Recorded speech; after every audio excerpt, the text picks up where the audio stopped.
வணக்கம். இங்கே பாருங்க, எங்கள் ஸ்வீட்டி மாவை பாருங்க. அது என்னன்னா, எங்கள் அக்கா பொண்ணு பிரெட் ஆம்லெட் போட்டுட்டு இருந்தாங்க. 2 பேருமே கீழே தான் நின்னாங்க, ஸ்வீட்டி லியோ. இவ என்ன பண்ணுறா, லியோவை பார்த்து முறைச்சிக்கிட்டே இருக்கா. அவனை எதுவுமே சாப்பிட்ற விட்றது கிடையாது. அவனை பார்த்து உரிமிக்கிட்டே இருக்கிறது வேறும்னே பண்ணுற. அதனால தான் மேலே ஏற்றி விட்டுருக்கேன். ஸ்வீட்டிமா ஹாய் சொல்லு. இங்கே பாரு, இங்கே பாரு, இங்கே பாரு. அவ்வளோ தூரம் ஏறி நிற்கவும் எப்படி இறங்குறது அப்படின்னு அப்படியே பார்த்துக்கிட்டு அப்படியே உட்காந்துருக்காங்க. ஹாய் சொல்லு, ஹாய் சொல்லு. பயங்கர வில்லிங்க இவ. அவன் எவ்வளவோ பரவாயில்ல, சரியான வில்லி.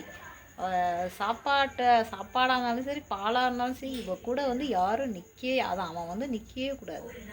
உடனே உரும்பா. ஸ்வீட்டி லியா எங்க? எங்கம்மா லியா எங்க? தம்பி எங்கே போனா? லியா லியோன்ற பெயர் கூட சொல்லக்கூடாது, பிடிக்காது மேடத்துக்கு. பார்த்தீங்களா, மூஞ்சி அங்கிட்டு திருப்புறா பாருங்க. ஸ்வீட்டி லியோ எங்கம்மா? ஓகே ஃப்ரெண்ட்ஸ், பாய். அடுத்த வீடியோவில் பார்க்கலாம்.